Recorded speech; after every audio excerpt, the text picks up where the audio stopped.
From FNO.com, you're watching the Financial News Network. I'm Chuck Pierce. Today we will be looking into the mining sector and its impact in the financial world.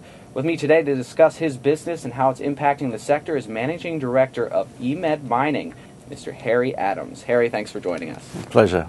All right, now first of all, for those our viewers who haven't heard of EMED Mining, just give us an overview of your company.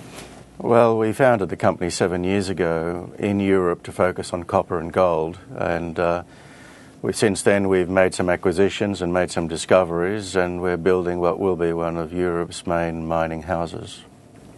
All right, and so currently you have 3 projects in Europe? There are 3 principal projects. The biggest one by far is in Spain. It's the largest mine in Spain, a very famous mine called the Rio Tinto mine, quite an iconic project globally.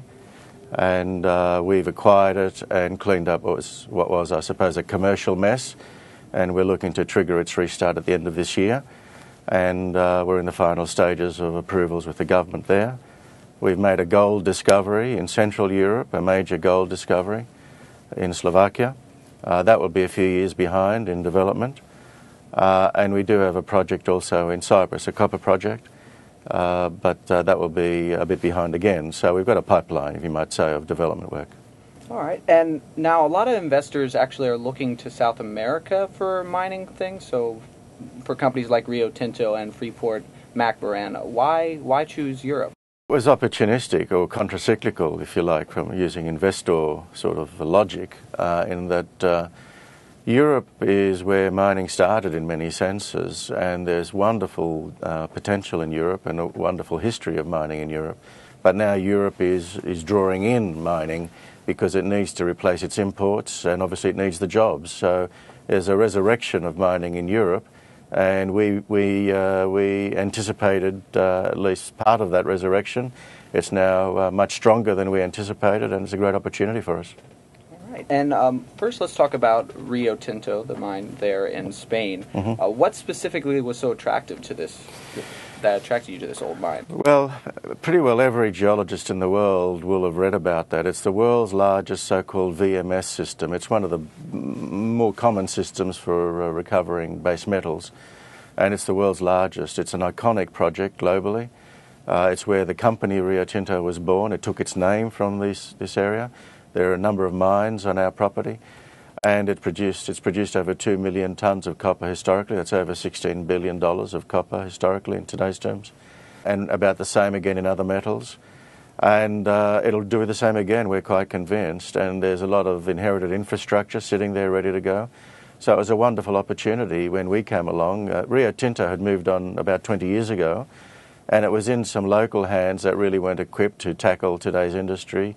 They didn't have the financial capacity, and we bought it off them and have cleaned up the act, if you like, locally, and now we're ready to get going. So it's a great opportunity.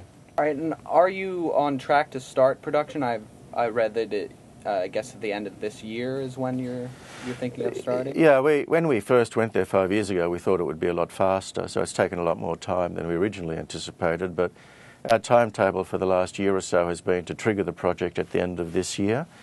And that really flows from the government's own policy, which it announced in its electioneering earlier this year.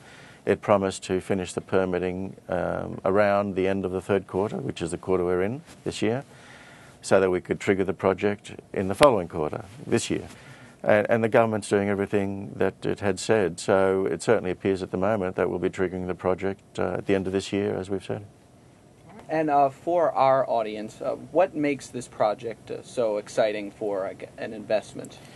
EMED Mining, it exemplifies what we've set out to do for EMED Mining, this project. In this project, essentially, you couldn't find a better example of going to Europe, finding a wonderful mineral endowment with a wonderful history, a wonderful opportunity to generate wealth and employment, and returns for shareholders. How can our audience get involved with this opportunity?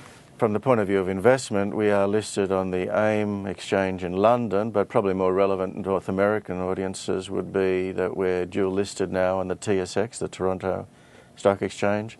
We've been on the Toronto Stock Exchange for the last 18 months or so. and I think we're under the ticker EMD. All right. Well, thank you so much, Harry, for your time and giving us insight into EMED mining. It was a pleasure. Thanks. All right. And for more interviews with the Financial News Network, keep it right here. Follow us on Twitter at FNN Online or check us out on our website at fnno.com.